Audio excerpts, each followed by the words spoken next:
Hi, welcome to the Ariel Rider YouTube channel. This is going to be the first video of series of videos that we are gonna do. We will try to give you as much information as possible about the electric bikes to you. We will try to explain how do they work, what are the differences between different types of electric bikes, different types of motors, batteries. So we will try to help you in choosing the right electric bike.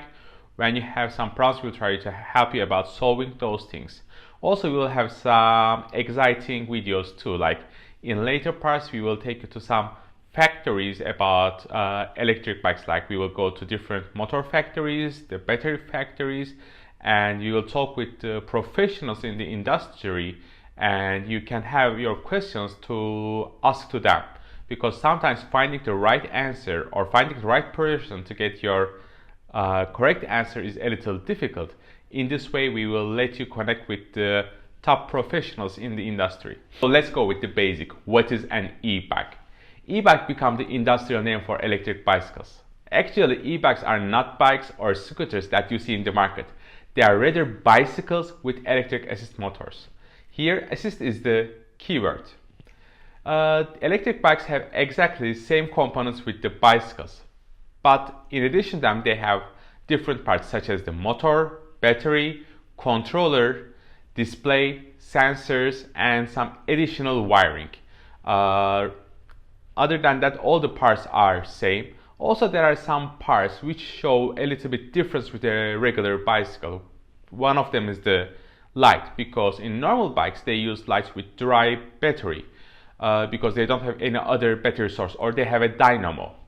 But in electric bikes, most of the lights that we use have connection to the controller that get the source from the battery, because we have a massive battery, and the current e-bike lights, they are all using LED lights, so their power consumption is like very minimal compared to the battery we have. So the lights are different from regular bicycles. Another difference is the brakes, especially for the hub motors.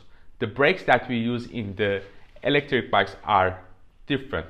We have a sensor on the brake lever. Whenever you press the brake, those sensors send a message to the controller, and the controller cuts the power to the motor. So it gives you an extra safety feature, so that you will not end up having some kind of accidents. One question that we receive from people is that because like the bicycle and the e-bikes, they have a lot of common parts, can I convert my bicycle into an e-bike? And answer is yes, you can do it. But do we suggest it? Totally not. Idea of converting your bicycle into an e-bike seems like very appealing, because an e-bike costs at least like $1,300 US, and the price can go up to $5,000, $6,000, $7,000, $8,000, $9,000. And a conversion kit will cost you something around $250 to $700. So you will save a lot of money when you buy a conversion kit, but they have a lot of problems too. So I will try to explain you. First of all is that you need to know what you are doing.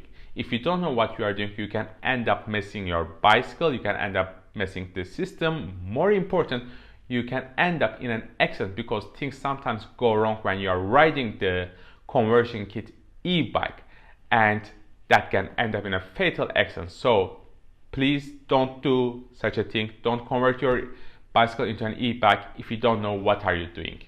Another reason I don't advise you to use a conversion kit is because of the frame. Bicycle frame and electric bike frames are not the same. You need a purpose-built frame for an e-bike, and I will try to explain you some differences between a bicycle frame and an e-bike frame. An e-bike frame, we have certain departments or compartments for the battery, and you cannot find the same thing in a normal bicycle. So your battery will not be stable, and it can cause some problems, headaches when you're riding the bike. And the battery is the most expensive part of your e-bike, so you have to keep it safe in order not to spend more and more money in future. Another thing is the compartment for a controller. If you are not riding a mid-drive e-bike, most of the times your controller is going to be a separate unit, and you need to have a closed environment to keep your controller free from dust, free from rain, and keep it safe. and you can do all your wirings inside that compartment. In a regular bicycle also you don't have such thing. Third thing is that if you are riding a mid-drive motor, then you need a bracket to install the mid-drive motor. And I will just give you a small information about it. There are different mid-drive manufacturers like Depu that we use, Baofeng, Brose, Bosch, Shimano, Yamaha, and the list goes on. And each motor has a different geometry and they have a different bracket for it. So if you want to convert your bicycle into a mid-drive motor other than 1 or 2 models, it is not possible because you need to have a purpose-built bracket in the crank area to accommodate the motor over there. Electric bikes are another electronic product, and just like all electronic products, you want to keep all your cables inside the product, which can protect them from the outer effects. So in e-bikes we have cabling cross, so we can keep cables as much as possible inside the frame, so they will not be subject to the sun, outer effects or the rain. But if you buy a conversion kit and you put it on your bicycle, most probably you're not gonna have any cabling cross which goes inside the frame, and your cables will be subject to the outer effects. And the final difference is the sensor holders. On e-bikes we have different kinds of sensors and we need to have some holders to install them. But in the normal bicycles, as they don't need any sensors, they don't have any place to mount those things. So you need to improvise the things, and you can end up doing things in a wrong way than when you're riding the bicycle or your e-bike can stop in the middle of the road. Final and the most important reason we don't advise you to use conversion kit is because those bicycle frames are not designed to handle such heavy load for such a high speed, for such high torque. Because I assume you are talking about those $200 or $300 bicycles and you want to convert them into an e-bike. I assume you are not talking about those $3,000, $4,000, $5,000 worth of mountain bikes or road bicycles. So in that case, don't risk your life. Don't buy a $200 bicycle and try to convert it into an e-bike. Most probably they are designed to handle speeds up to 10 miles per hour, 15 miles per hour, and the weight up to 200 pounds. So you will not end in a very, you may end up in a very nasty situation. We are all not Tour de France riders, and I am totally not one of them, as you can see. And when riding a bicycle, we will face different obstacles or struggles, such as need to climb the hills, heavy loads to carry, injuries, or our own weight. Those things will make riding a bicycle harder for most of us and discourage us from riding it. What we do is that we end up giving up riding those bicycles. So e-bikes help us here. If we need to create, let me try to give you an example. If we need to create 10 units of power to climb a hill, but our body can only create 6 units of power, e-bike motor can create additional 4 units of power here. And this is the simplest analogy. So using an e-bike, you will still consume 6 units of energy or power, and you end up climbing the hill, you continue your ride. And if you didn't have an e-bikes, you won't be able to climb the hill, and maybe you will give up riding your bicycle. So e-bikes help you to get more active too. This is incredible. It goes. This is incredible. Thank you. Wow. And wow, this is incredible. I'm very impressed. Sometimes some of you can ask it, does the e-bike motor always going to give me that 4 units of power? If you are going to just continue from that analogy. So if you are riding downhill or go on a plain surface where you don't even need 4 units of power, maybe you just need 3, so you do no exercise, and that's not true too. E-bikes are very complex machines and they are very sophisticated and they're very advanced. So e-bikes give support to you, depends on how much support you need it. I will try to explain it in the later stage, but just to give you a simple idea, we can look at the Ariel rider. There are different pedal assist levels. So pedal assist level 1 means that the motor gives you the least support, and you do most of the work. And when you increase the pedal assist levels, which is also called the pass level, you are going to do less of a work, and the most of the work will be done by the motor. And it's also possible to ride your e-bike like a normal bicycle. When you decrease the support level to 0, then it works like a normal bicycle. All the work is done just by yourself. But I see some people advertise on their website like those e-bikes. They say that even you run out of battery, there is no difference between riding an e-bike and a regular bicycle. I have to say that there is a difference. I ride a lot of bicycles, I ride e-bikes, and if the e-bike doesn't give you the extra support when you run out of the battery, it's a little bit heavier than riding a normal bicycle. Is it much heavier? Not, but you have to just think about it. In an e-bike, you are carrying the motor, controller, battery, a much heavier frame. So it's impossible riding those two things will be same. I can say that it's like maybe 8 or 10% more difficult compared to a normal bicycle. It's not something, super challenging, but if someone says that they are totally the same, there is almost no difference, that's totally not true. Now let's take the components of the e-bike. I want to start with the motors. There are two main types of motors, hub motors and mid-drive motors, which is also called the crank motors. Hub motors are classified based on two parameters, location and gear. For location classification, there are front and rear hub motors. As you can understand from the name, this classification is purely based on where you locate your hub motor. If it's a front motor, it's located in the center of the front wheel. If it is the rear hub motor, it is located in the center of the rear wheel. Another kind of classification is based on whether the hub motors have internal gears or not. If they have, it will be called geared hub motors, and if they don't have, as you can guess, they are called gearless hub motors or direct drive motors. It's pretty easy to set them apart. Direct drives are bigger in size and gear hub motors are more compact.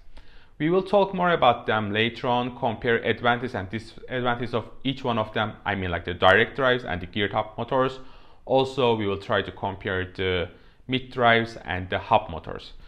In our company, we provide e-bikes with the hub motors and mid drive motors, so I think we are a right company to give a very unbiased comparison because we want you to know the advantages and disadvantages of each system, so it will help you in choosing the right e-bike for yourself. The last type of the motor is the mid-drive motors.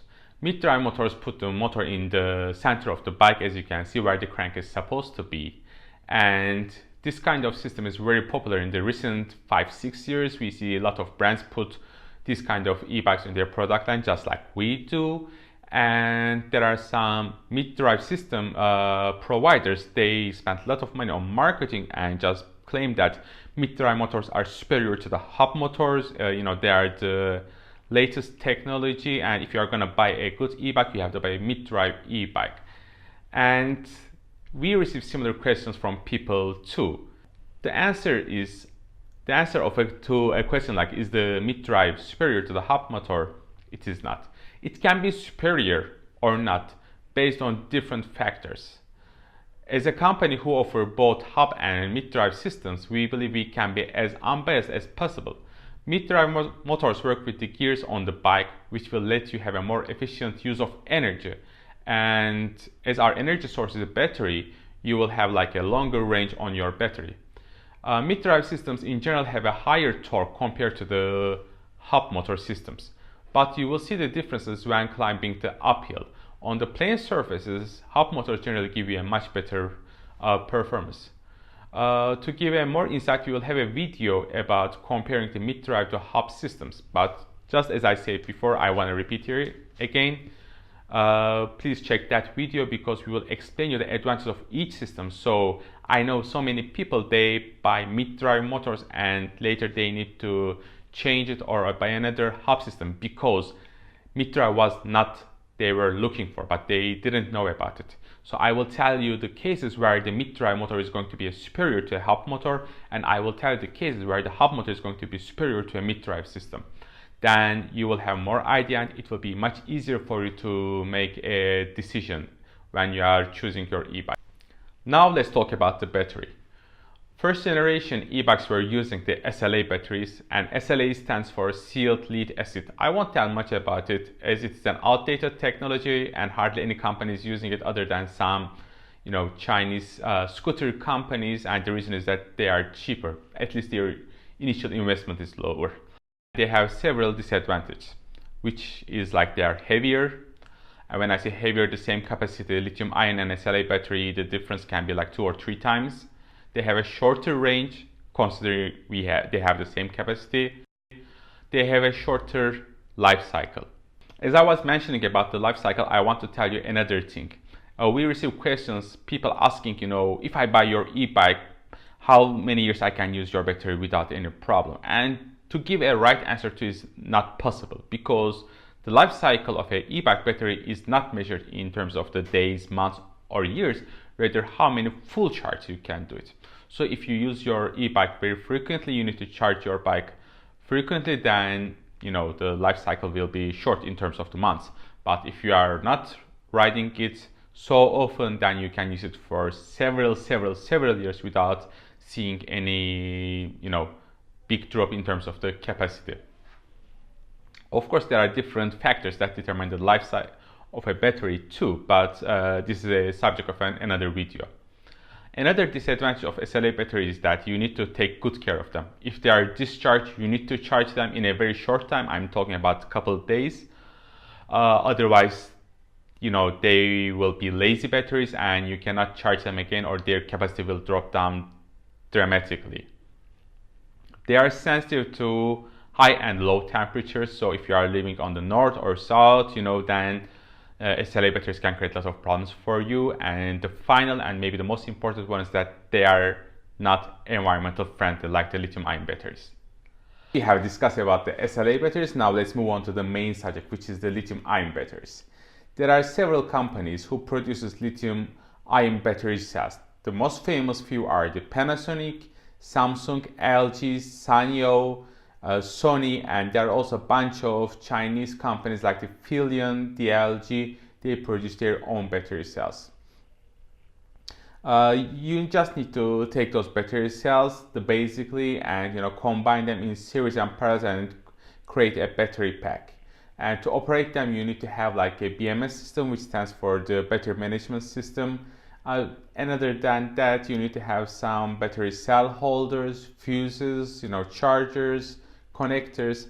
But basically, these are the main parts for a e-bike battery. The lithium-ion batteries are much lighter compared to the SLA batteries, so that's like a very big advantage. So you don't need to carry such a heavy load, especially if you need to take off your battery and take to your apartment or to your office and need to charge it. You don't need to carry like a very heavy load. Second advantage of them is that they have a much longer lifespan. You can expect something around 500 to 800 full charge, depends on the brand, model, packing, BMS, and other factors of the battery. But you can easily assume to get like a 500 from the well-known brand batteries, and you can go to 800, 900 full charge depending on the brand they use, and as I mentioned, the other factors. You can keep them discharged for a much longer time, but don't assume that you can keep them discharged for an infinite amount of time. Otherwise, they will tend to show those lazy battery feature, but you can keep them discharged for several months and you can still charge them back again.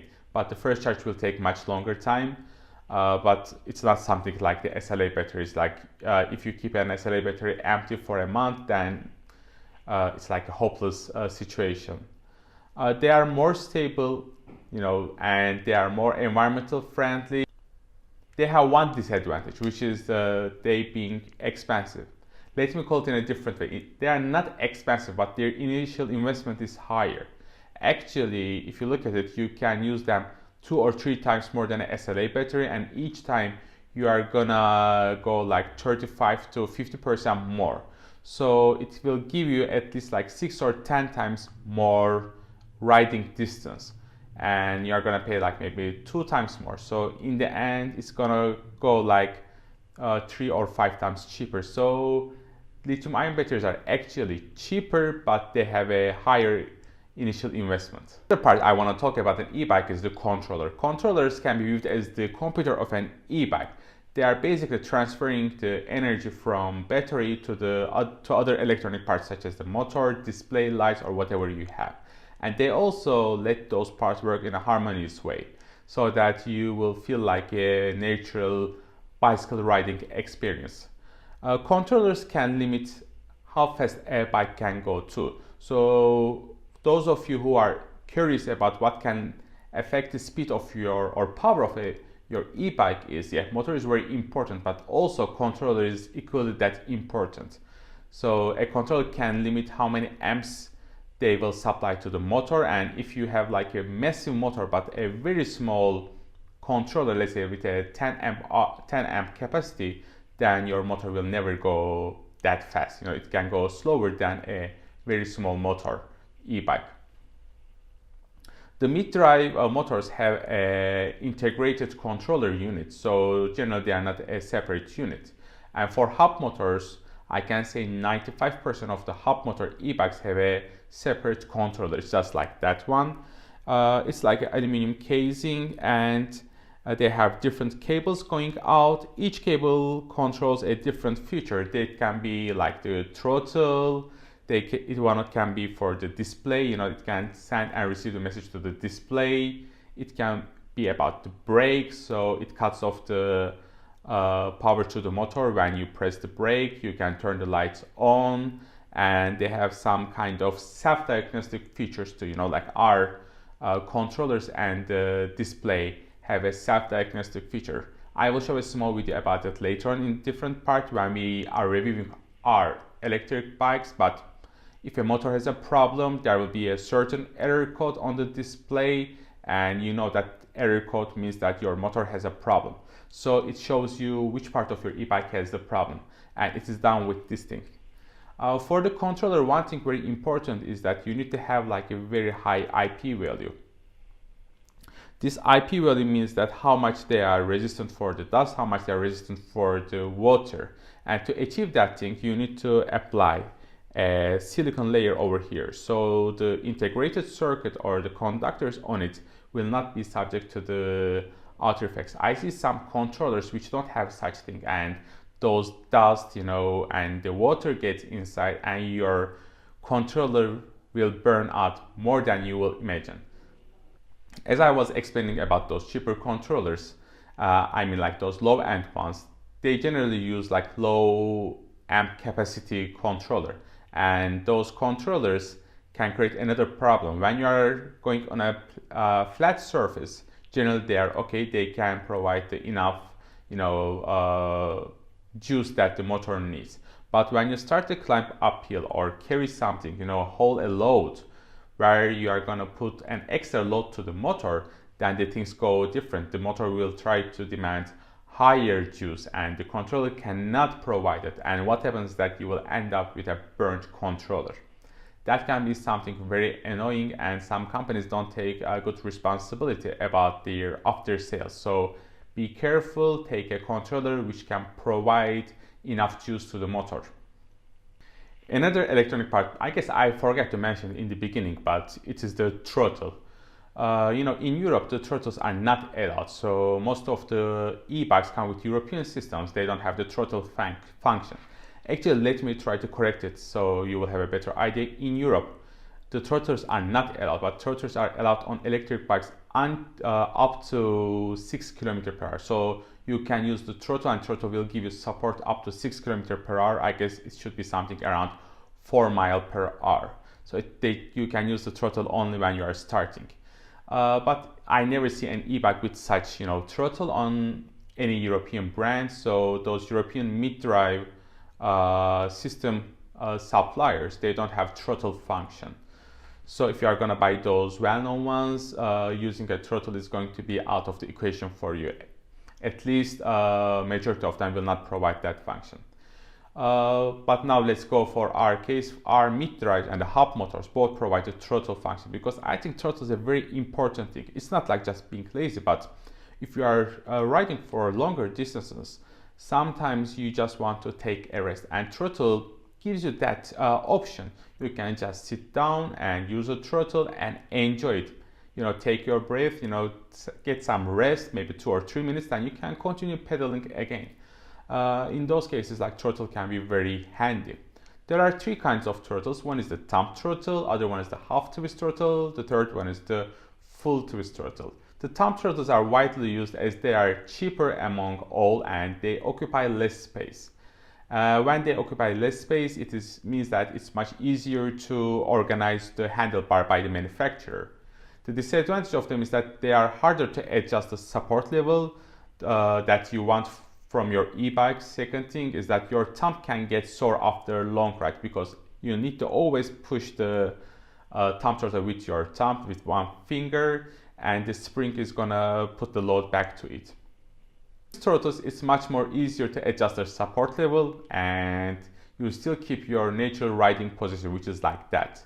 And disadvantage of them is that they occupy more space.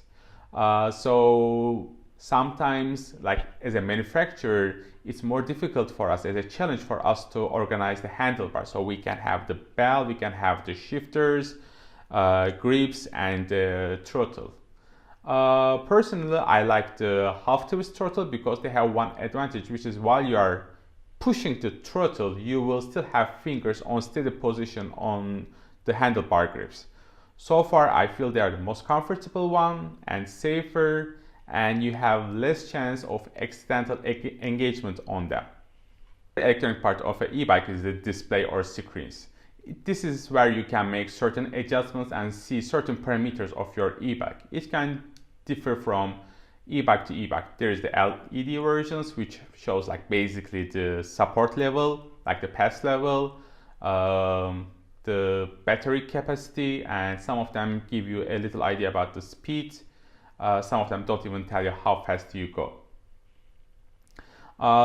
If you are gonna take an example, like this is our display, and on this display you can adjust the support levels, you can do certain setups, you can change the voltage of the display, you can set speed limits, and there are several different factors you can adjust over here too. And also it gives you some error message if your bike has some problem. As I mentioned, it can be a problem on your torque sensor, in your e-bike, in the battery or lights, and you will see it from here.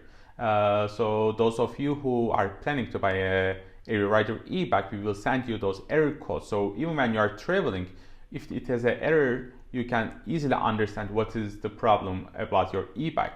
So it will be much easier for us to solve those problems.